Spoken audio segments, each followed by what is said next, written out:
The journey of caring for a loved one who is living with dementia can be quite challenging.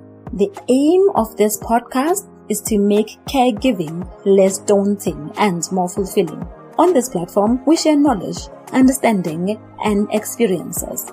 We enlighten, give hope, and encourage, and in the process, create positive awareness about different aspects of dementia. Welcome to my podcast, Dementia Caregivers Corner. My name is Julia Ratladi. Dementia Care, how deep is your love? In today's episode, we have a board-certified neurologist who was named Dementia Care Professional of the Year 2015 by the Alzheimer's Foundation of America. After guiding patients and their caregivers through the journey of dementia for most of her career in private practice, she took a sabbatical to refocus her clinic to help the children of her patients adopt lifestyle changes to reduce their risk of developing Alzheimer's disease or another dementia. She also wrote a book to share her expertise and knowledge with a wider audience. The book is called Brain Health Action Plan, Simple Science-Backed Lifestyle Changes that Optimize Cognitive Fitness and Reduce Alzheimer's Disease. Welcome into today's episode, none other than Dr. Clarke. Let me say that. Thank you so much for having me, Julia. I really appreciate getting to share knowledge and hopefully some really practical steps with your listeners. Before we start, let us know where are we connecting from, because we talk with people from around the world. Where are you? I'm in Southern California, so it's early my time, 7 o'clock here. Oh, it's 3 p.m. here. Oh, that's early. Yeah, not too bad. I'm an early riser, so it works out okay. Oh, good then. Let's get into it, Dr. Clarke. The episode that is going to air in 2 weeks' time from now, because our episodes are fortnightly. In that episode, I was having a conversation with a young person whose mother lives with dementia in Namibia, Africa. You know, he shared with me some of the struggles that he faced as an individual, the struggle that they faced as a family. So when I was reading through your profile, I couldn't help but notice that you refocus your clinic to assist the people or the children whose parents lived with dementia. I want to know why. Why that niche? Do you perhaps think that they might be at risk of developing the illness themselves? Well, a couple reasons. Seeing my patients later in life, I could see in retrospect which lifestyle habits had really helped them perhaps delay the onset of their dementia. And then there's a really selfish reason that I did it. And that's because my mom and both of her parents suffered from dementia. My mom and grandmother from Alzheimer's disease, and my grandfather from cerebrovascular disease or vascular dementia. So I'm highly motivated. And, you know, one of the things I think that your listeners might be able to relate to is, for example, when I see a new doctor and I go in, my dad had a heart attack at 59 years old. And so I list that in my family history. And then I list that my mother was diagnosed with Alzheimer's disease at age 69. And every doctor's appointment's the same. They look at that health history and they see the young heart disease and they go, oh my goodness, you have heart disease in your family. We've got to be really aggressive about managing all your risk factors. And we've got this whole plan of attack, how we're going to keep my heart healthy, which is great. And then they look at the history from my mom and say, oh, and your mom had Alzheimer's disease. Oh. And there's no plan of attack, no identification of risk factors, you know. And so I realized for myself that I had to seek out what I wanted to do in terms of making my own preventative health action plan for my brain. And so I want to share that with the children of my patients, because there is a lot we can do. And I don't think there's enough guidance out there. So, you know, when I mentioned it to my patients' kids, almost every one of them said, I want to be your first patient. So I know there's a lot of motivation. I know there's hunger for knowledge. So I want to share what I've come to understand as great management of our risk factors so we can push this as far away from us as possible. So you believe that when they are informed with that knowledge at an early age, that could be advantageous for them going forward in the future? Absolutely. Taking charge of your health and your risk factors for Alzheimer's disease, the earlier you do it, the better. It's like saving for your retirement.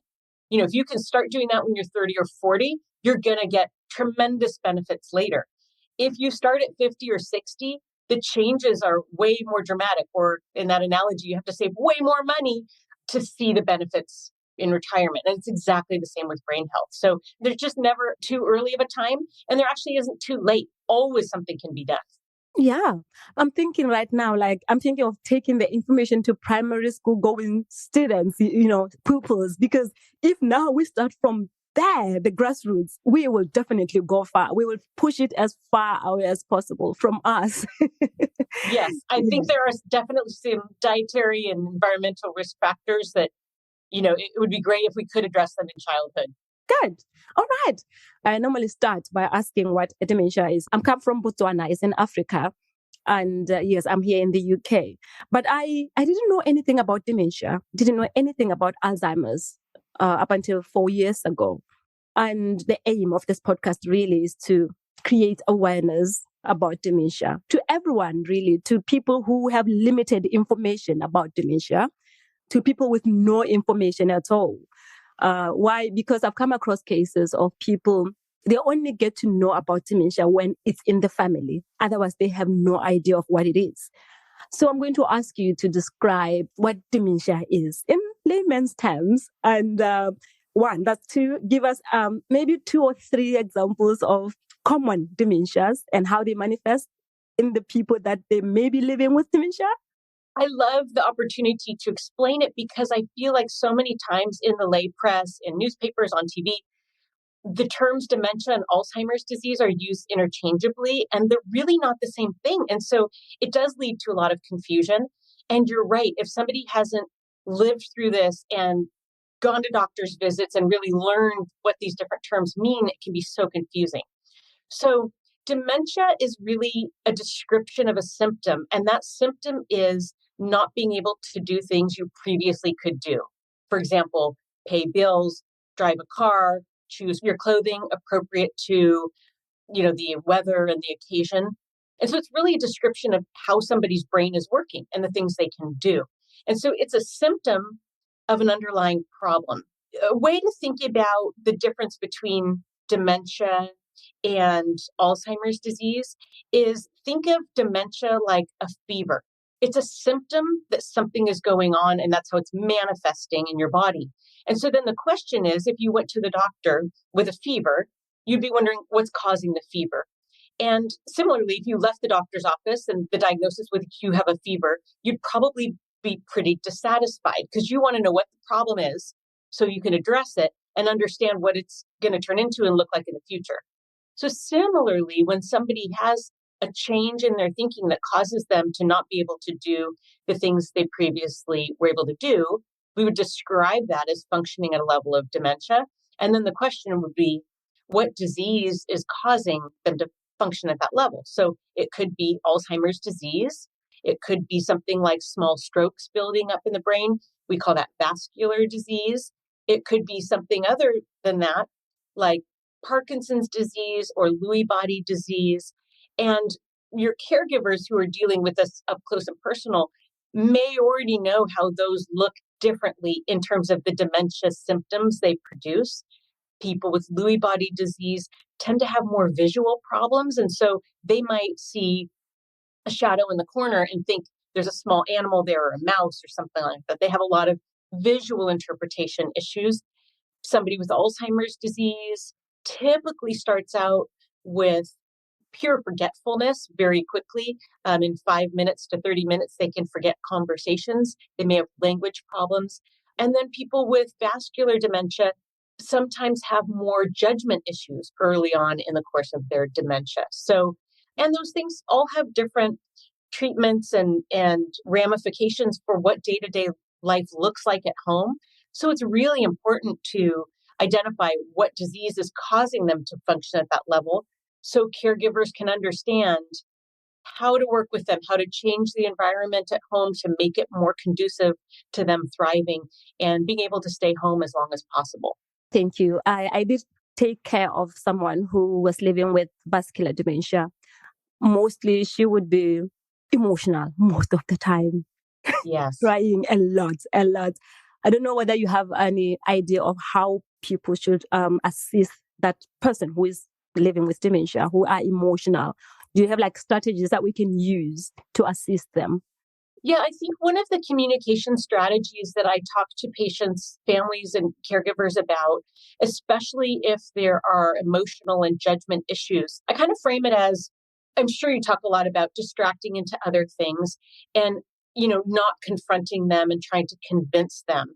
And so where you can find gentle ways to accept what they're expressing, because to them it's totally real. Their logic centers are affected by these diseases as well. And so if you're looking at a situation where somebody thinks, you're stealing my money from me, you can go through and get their bank statement and show them the number and have this whole discussion. And it seems logical to you. Even if you do convince them that their money's there and you're not stealing it, which probably you won't, but even if you do, that conviction for them of everything's fine is usually so temporary because they forget it. And so, where you can kind of defer, where you can accept what they're saying without over endorsing the wrong thing. So, you're stealing my money from me. Mm-hmm. You can say, I know that your money's there and you don't need to worry, but why don't we talk to your banker next week? Let's make an appointment to talk with your banker. And you just kind of keep kicking the can. You give some reassurance. You assure them that you've listened to and you've heard their concerns, and then some kind of procrastination tool. Another example I would give is, in patients where the back of their brain is affected, maybe in Lewy body disease, or sometimes in vascular dementia, when they have a perception that's really off, like this is like the ultimate example, but they look out and they go, the sky is purple, and you see that the sky is blue. You can go through a whole logical discussion of why the sky is blue, because the atmosphere reflecting off the ocean. I mean, you could do that and exhaust yourself. Mm-hmm. Or you could have some packed up responses in your pocket that are non-confrontational, that acknowledge that they've said something neutral like, oh, that's interesting, or I've never seen it that way, or is it now? Just to accept what they're saying, not confront them, and move on, because ultimately a lot of those conversations are not that important and they're exhausting. And the more you have those packed up in your pocket, kind of ready to go, takes the thinking out for the caregiver, and it's one less kind of thing you're dealing with in your day. And, you're not really endorsing that the sky's purple, but you're not saying it's not. It's not worth having the discussion of convincing them. So I hope that's helpful for your listeners. I'm sure a lot of them have already developed their own things they've got in their pocket that they automatically say just to diffuse those situations and kind of move on. Yes. I'm laughing when you're sharing that because at one point I went with this lady the same lady that I cared for to a restaurant, and there was somebody who was seated behind us. They were talking loudly on the phone and she got agitated by that. She stood up and just shouted at this person. And so, because when you talk of out of the pocket thing, I had a piece of paper written, I live with dementia, So after we tried to calm everything down, and I was trying to talk to the person who was caused my client to be agitated. And so before we settled down, I took out that paper from my pocket behind and I just showed it to her. And she said, it's okay. I understand. Yeah, people are so understanding once they know the situation. And, so many people have been touched by these diseases and lived with them in their family. I feel like people are understanding, but it's great to have a piece of paper just to be sure they don't take offense and that they do understand. Okay. Yes. Now I want us to get into the main topic, Dr. Clarke. I really want you to dwell on this one. We want to keep dementia as far away as possible from us. And you've got some things written in your book that can help us with that. Please let us list those, whether it's strategies or what we should do to keep it away from us. Let us talk about that. take as much time as you can with this one, because that's the main thing for me. Yeah. Well, I think there is really good news in the space of dementia prevention, and that is that we know that 40% of dementias are related to 12 lifestyle risk factors. So one of the great things about that is you don't have to take a medicine to minimize your risk greatly. You can change your lifestyle. And so those fall into big categories like exercise, nutrition, sleep, managing your stress, continuing to stimulate your brain with lifelong education. And so, what I hope to do is just empower people to take advantage of the science and the data we have that shows how important these lifestyle risk factors are and start, just little by little making changes. So in the book, what I tried to do is break those down by categories and then give people the data that specifically shows, for example, that doing exercise can protect the hippocampi, those memory structures for short-term memory that shrink early on in Alzheimer's disease. Doing exercise, we know, can help preserve especially the left-sided one, which is the one that usually shrinks first in Alzheimer's disease. So we have the data that shows us that these interventions are important. And then I connect them to little action steps that you can take to try to adopt new habits. I know there are a lot of people out there who aren't exercising at all, and they may think they don't like to exercise, but we can start just making little changes, moving more throughout our day, taking more breaks from being sedentary. That really seems to be what's important. I'll give you a great example of it. There was a study that showed that they compared people who exercised 1 hour a day to people who exercised 1 hour but broken up throughout the day and didn't break a sweat. And what they found were that people who did 2 minutes of moving around 30 times a day, which is a lot, that's every half an hour for 15 hours. So it's really every half an hour of your day. They found that those people did as well as the people who exercised in devoted exercise for an hour a day. So for me, I probably don't get up every half an hour for 2 minutes, but I do at least move for 5 minutes an hour, averaged out through my day. And that's not sweating. I might get up, I might do a couple squats when I do take a break from being sedentary. There's just a lot of little ways we can get movement into our day that doesn't trigger a lot of the things that some people don't like about exercise, which is, getting dirty, having to be on the floor, having to sweat. You can do push-ups against the wall, against your desk, against the kitchen table.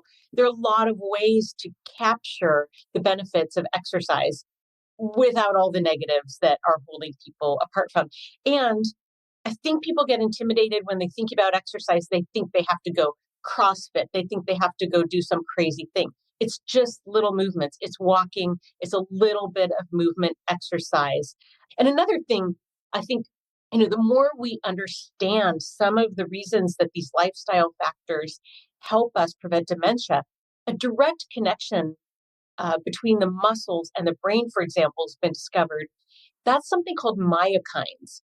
They're hormones that the muscles release in response to movement and exercise. One of those hormones is called brain-derived neurotrophic factor. That actually helps our neurons grow and the neurons or the brain cells we have in our brain survive throughout our lifetime. So when you move, whether it's in hardcore exercise or just doing a couple squats in the middle of your day or walking because you're moving those big muscles of your legs, your body is releasing these hormones that help support your brain health directly. So those are some of the exciting discoveries in science that I've highlighted in the book, because I think once you understand that direct connection, it makes it, it helps provide motivation to move. Yes, I'm already seeing my friends who, when I mention let's move, they thinking of what you just said. But when you describe it, there's motivation. I feel like when they listen to you, they're going to get motivated to say it's not like it's a tedious task to do. It's just a movement. Just move from upstairs, downstairs to the kitchen, make a cup of tea, and that's a movement, right? Yeah. And I even, I try to build in silly little extras throughout my day. When I do my laundry, it's upstairs. So I go up the stairs, do my laundry, and then I'll take an extra 2 or 3 flights up and down the stairs. It's not much. I don't sweat, but I just realized like, I just want to get extra myokines released from my muscles, And so if I can do a little here or there, I won't complain. I'm in America, so I drive. I'm in California. I drive everywhere. So, even there's one street near me where sometimes I have quite a few errands. And so instead of driving all those errands, I'll park at one of them and then walk to the rest. It probably adds 15 minutes, but I'm getting quite a bit more exercise than I would have just getting in and out of my car. So finding ways you can just build in a little bit extra, an extra flight of stairs, a farther walk at the grocery store, any of that, it makes a difference. Thank you. Does smoking and alcohol, are they risk factors to dementia? Alcohol. Okay, so this is an area where I've really shifted my viewpoint over the past several years. Okay. I do a lot of speaking in the community, talking to people about risk factors like this. I just want to get everybody on the same page on trying to prevent dementia and optimizing their brain health. And so, a lot of us in the neurology community for a long time really were focused on one study out of France that seemed to show that 2 drinks per day of alcohol, in any alcohol really, spirits, wine, or beer, was optimal for brain health. And then the question was, if you don't drink, should you start drinking? If you drink more than that, certainly those guidelines would be to come down to 2 drinks per day. Yeah. But as we look at more and more and more data that's collected, it seems to be that level of alcohol probably is harmful to the brain. We know that alcohol is neurotoxic, meaning it directly harms neurons. And so we do want to minimize that exposure as much as possible. So anywhere people are on the spectrum of enjoying alcohol, making a slight shift downward will pay dividends. So I would encourage people, to try to cut back their use a bit. If they drink multiple drinks in the same day, including spacers, to try to maybe cut out 1 or 2 of those drinks per day, trying to cut down to maybe perhaps if they're a daily drinker, trying to cut down to weekends only, and then trying to cut down further from there. There's a really great study out of the UK actually that looked at 25,000 people, and they found that people who were drinking 14 drinks per week, or that 2 per day, they actually did worse than people that were drinking less than that. So anywhere you can find to cut down will be beneficial. I think there's a bit of a movement right now of people trying sobriety who have previously enjoyed alcohol and not cutting down because they think they have an alcohol problem per se, but cutting down to see how they feel. I'm one of those people. After my son's 21st birthday, I realized that I had been, drinking more than I had been previously during COVID. I mean, there was not much else to do. So my husband and I were having a glass of wine after work every day. I know. Yeah. And I'm also in that middle of life phase where red wine makes me sweat all night. So I had already cut that out. And so I thought, well, I'm just going to give it a go and not have any alcohol for a month and see how I feel. And I feel like my evenings are way more productive. I feel more focused in general. I feel more healthy. My body composition's a bit better. And so I really haven't gone back. I've had, maybe a couple glasses of champagne over the last couple of years, but I actually also lost my taste for it. The champagne that I used to love and was my favorite tastes a bit vinegary. And first the first time I had a glass, I told my husband, "Oh my gosh, get it off the table because it's gone bad." And he said, "No, it tastes fine." So, I would encourage your listeners, if they're considering that, give it a go and see how you feel. I've just found that actually I don't think alcohol's for me. I feel so much better off of it. I wondered, oh, what am I going to say when I'm at parties and people offer me a drink? And I just say, no, thank you. Nobody comes to mind. I have a club soda.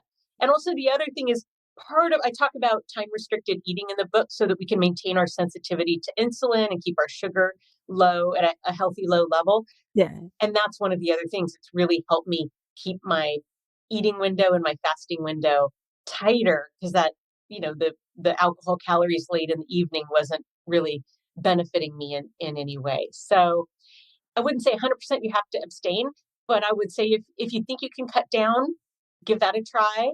If you want to give not drinking at all a try, see how you feel, see how your thinking is. You might find that it benefits you. And in the long term, there will be a benefit. Yes, that's what we hope for. Yes. I have read somewhere that vascular dementia, the risk factor also includes depression and stress. Yes. How are they related? How true is that? Yeah. So midlife depression is a risk factor for Alzheimer's disease, and treating that or alleviating that does reduce that risk. And so there's a wide spectrum of treatment for depression. We're learning a lot about gut health, and a lot of depression is tied to an unhealthy gut. So that's a place for a lot of people to start if they're having GI issues, bloating, gas, constipation, diarrhea, anything that kind of is in that kind of irritable bowel syndrome basket. It's worth addressing those issues because a lot of times healing the gut will domino effect into improved anxiety, improved depression. So that's really a root cause place to go. That can be a long road though. And so a lot of times it's important to discuss with people's doctors and actually incorporate medications to try to alleviate the depression or the anxiety. Anxiety also plays into this as a risk factor. I also, when I look at health, really in anything, there are medications, but those always need to be layered on top of a foundation of good health practices. So even if I'm treating people with dementia or Alzheimer's disease, it's already diagnosed and they're later in life, we can give them medications to try to ease the symptoms, to try to slow down the disease, but they won't outpace a terrible diet filled with sugar, not sleeping, not exercising. Those medications will really only work on top of that foundation. And depression, in my opinion, is very much the same way. We can use antidepressants to try to manage the symptoms to alleviate the depression and the mood symptoms. But if we're eating a terrible diet, our gut's unhealthy, if we're not exercising, we're not sleeping, those medications are not going to be able to overpower all the contribution from those other risk factors. So it really does need to be a holistic approach. There is work to be done from a lifestyle perspective in all of these diseases. So managing stress, I think meditation is very effective. Therapy, counseling, they all have a role to play in managing depression for day-to-day happiness and joy, and also for long-term managing that risk factor in terms of getting us away from developing Alzheimer's disease. Okay, but how important is sleep? And what do we mean by sleep? How much should we sleep, if at all, something like that? So sleep is interesting. Sometimes we just talk about length of sleep and we talk about it in kind of a one-dimensional way. Oh, I'm getting 7 or 8 hours of sleep. And I would like people to be getting 7 to 9 hours of sleep.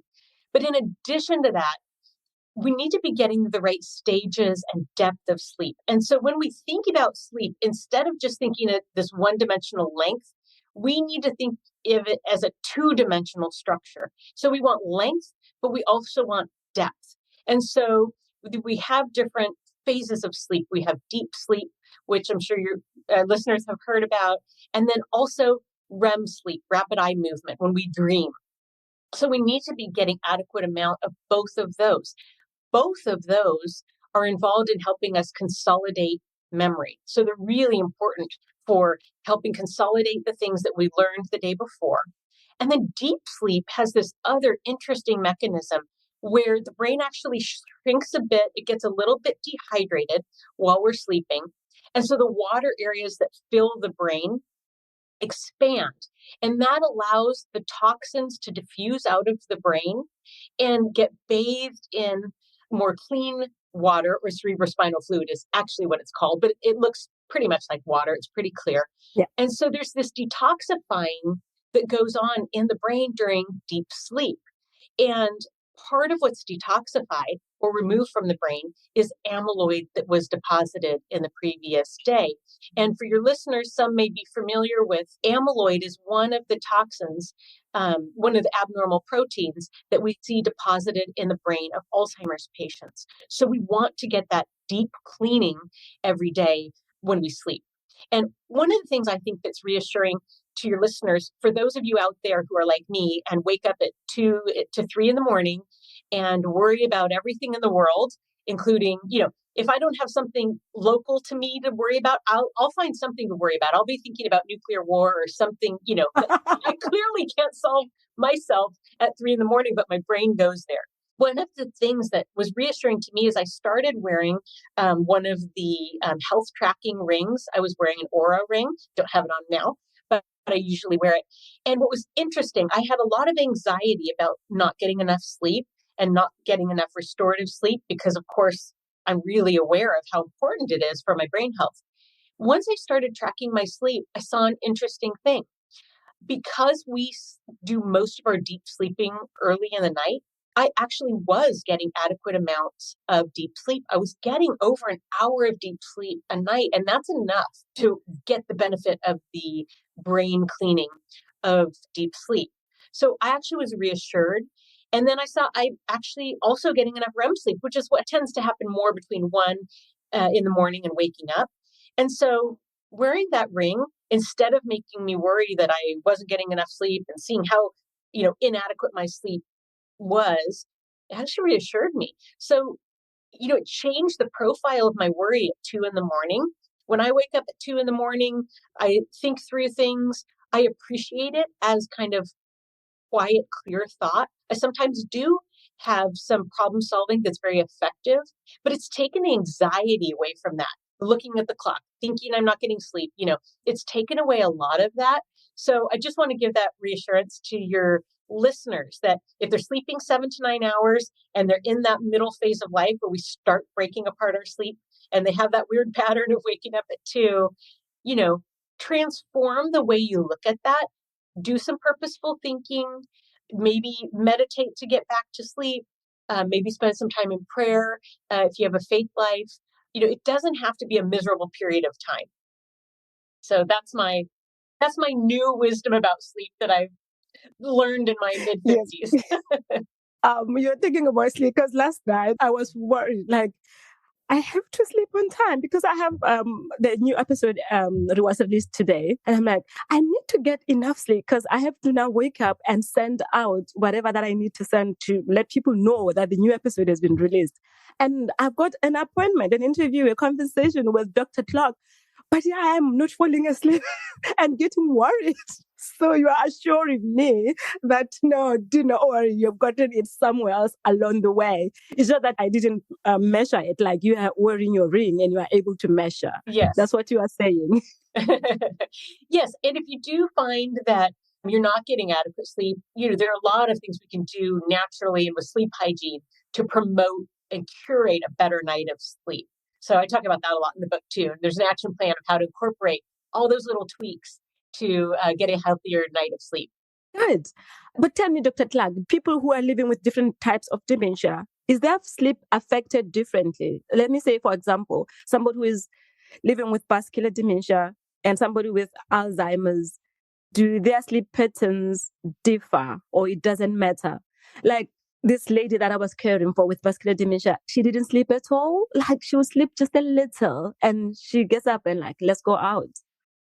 Does different dementias have different experience of sleeping? Sleep in all of the diseases that cause dementia is one of the biggest challenge areas for caregivers.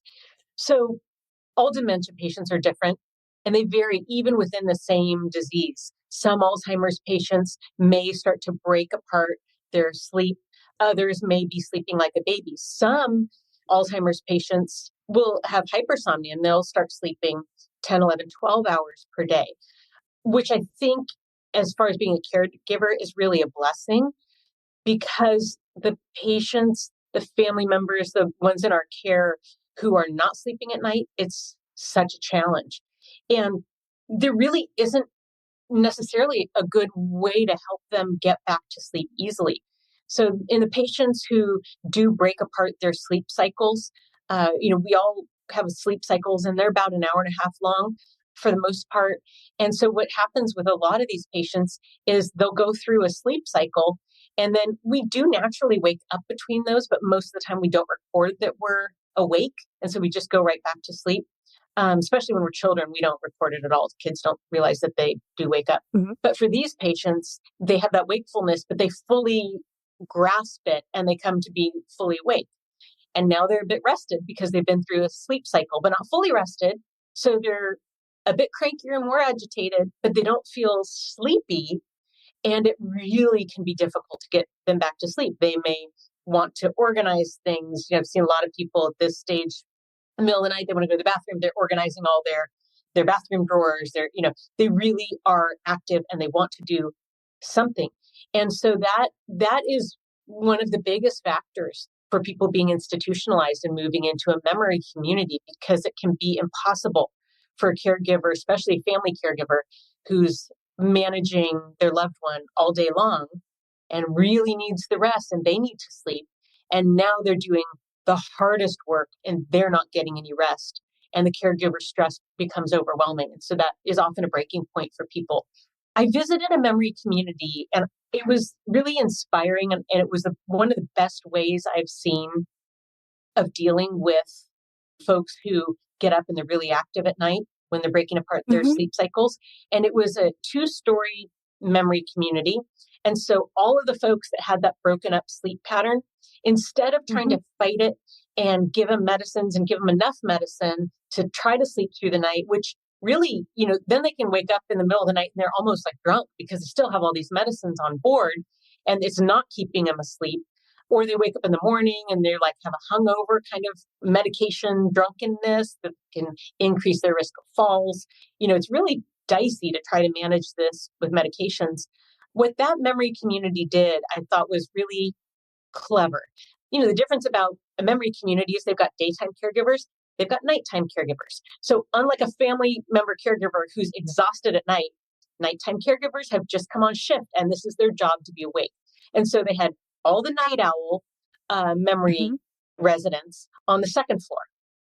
And so when they would get up at night, they had a TV room up there and they would all, get them all directed and they would come on into the TV room and they had them fold all the napkins for the next day. And so they would have something to do with their hands, keep them busy, keep their brain a little busy, utilize that time, help them feel purposeful. And then eventually they would go back to bed. But trying to fight that wakeful period is one of the most challenging things for caregivers in general. I just don't know how you could do that at home. It's really hard to be, refreshed and have a good attitude and find something purposeful at 2 a.m. or 12 at night with the person you're caring for. That's really something you can only do in a memory community. But I thought it was such a enlightened way to look at that period and shift it into something positive and try not to fight it, because fighting it is so challenging. That doesn't help at all. Yes, I've actually read some of the articles that say dementia caregivers face more stress and burnout compared to caregivers of other illnesses. True. Yes, it's other diseases don't tend to affect sleep as much as the diseases that cause dementia. And you mentioned other people have different things. Lewy body disease is kind of on the spectrum related to Parkinson's disease. And those patients can have a lot of dysregulation of their REM sleep where they're actually like running, fighting in their sleep. So that can be a different challenge because they can hit their caregivers or their bed partner. They throw themselves out of bed. We do a lot of kind of safety around their bed environment. We want to be sure there's no sharp corners on bedside tables that are nearby, using kind of the child guards to make those softer or be sure they're round, but trying to make their environment safe. We really have to change their bedroom. And we try to manage that with medications also. But that's a really different flavor compared to some folks in terms of what happens at night for them. Thank you about those strategies, those points that you've just given us. You talked about nutrition, you talked about sleep, you talked about physical exercise, you talked about alcohol and smoking, you talked about effects of stress and depression. Thank you for that. You're welcome. Let's talk about the last one now.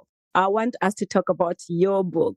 There are so many books, Dr. Clarke, on dementia out there. How is yours different? Agreed. I feel like with all this new data we have in brain health, it's exploding. And there is so much information. It's like you're drinking out of a fire hose, right? Is the expression. And I was feeling the same way. I have so many books on my shelves. I love books. I love learning. I love knowledge. And, I have a lot of these books on my shelves. They're 300 and 400 pages, and I'm just not getting through them. And some of them are too detailed, too deep. And then I felt like they gave such broad information of, you've got to turn your lifestyle upside down. You've got to be keto. And from where people are in their day-to-day lives to that kind of like hyper wellness is a huge span. And I don't think it's realistic to go to, for example, I don't know what the statistics are in the UK, but in the US, most of us are eating between 80 and 100 grams of added sugar per day. That's a lot. The American Heart Association recommends we be at 36 grams a day for men and 24 for women. So we are really eating way too much sugar.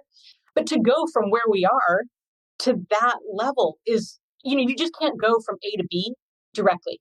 It takes some time. And so what I tried to do in this book was put together all the wisdom and advice and health coaching that I give my patients and now my younger patients to help them get there with as little pain as possible. Going from 80 grams to 24 grams for a woman is going to be super painful. We're addicted to sugar. That's going to cause withdrawal. That's not to be taken lightly.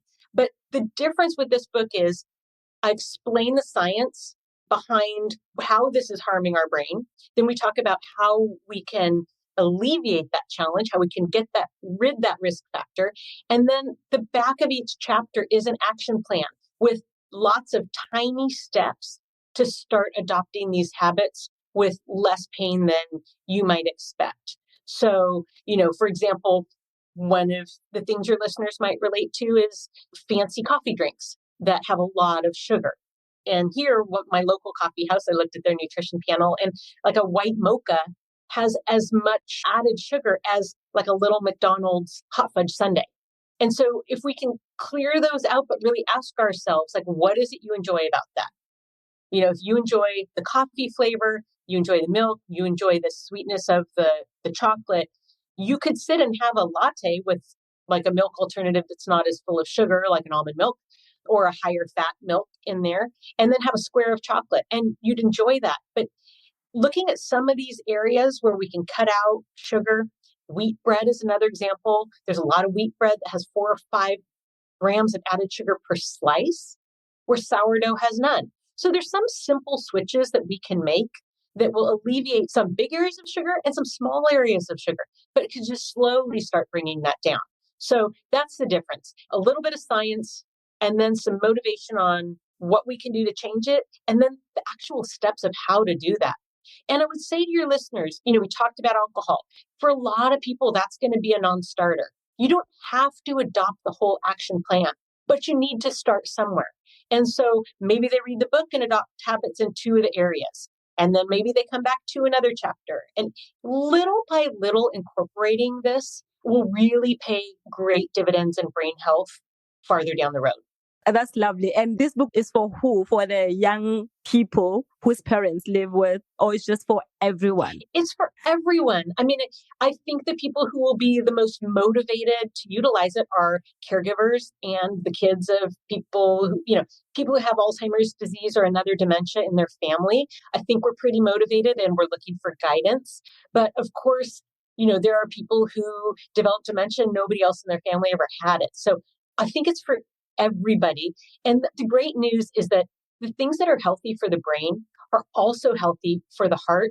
They're healthy for all parts of the body. So if people adopt, for example, time-restricted eating, which is in the book and I recommend, and can sound intimidating, but I break it down for you. I mean, you also see the dividends of that in day-to-day life. It will help your body composition. It will, help promote your muscles, help lose fat.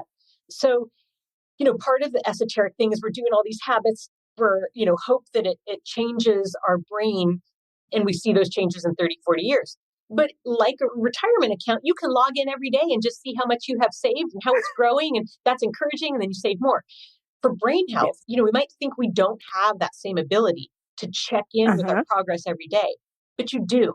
One of the things when you start adopting these habits, you'll notice is that your focus will be better. If you feel at all foggy, you will feel less foggy. If you don't feel foggy, you will feel sharper.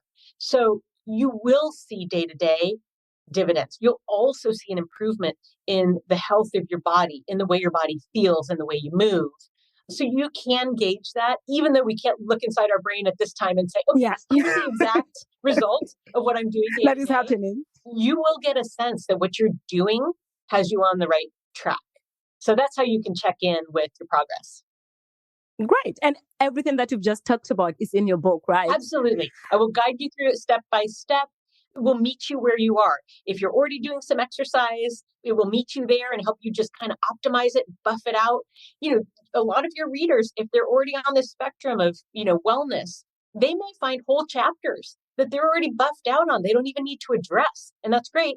And they might find it other areas that they hadn't thought about and buff those out. So I think it meets everybody where they are, whether that's zero exercise, whether that's already CrossFitting, whether that's walking every day, as an example in the exercise chapter, because I do think that's one of the hardest ones for people to approach if they don't exercise.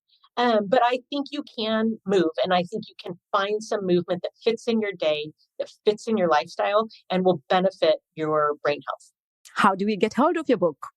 It's on Amazon. It's Brain Health Action Plan. It's on Amazon in paperback and in Kindle ebook.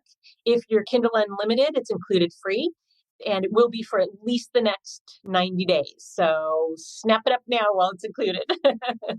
La la. Thank you. What I respect again about what you just shared is because, yes, you wrote that book. You are an expert, a neurologist, but you've got people who lived with dementia. You've got your loved ones. So you're bringing that experience with your expertise together. So for me, as somebody who's experienced dementia care, I'm understanding you totally. I know what you mean. I know what you're talking about. So thank you very much, Dr. Clarke, for your time. I really appreciate it. I really appreciate you having me on. Thank you so much. And I hope it helps your listeners. Dementia care. How deep is your love?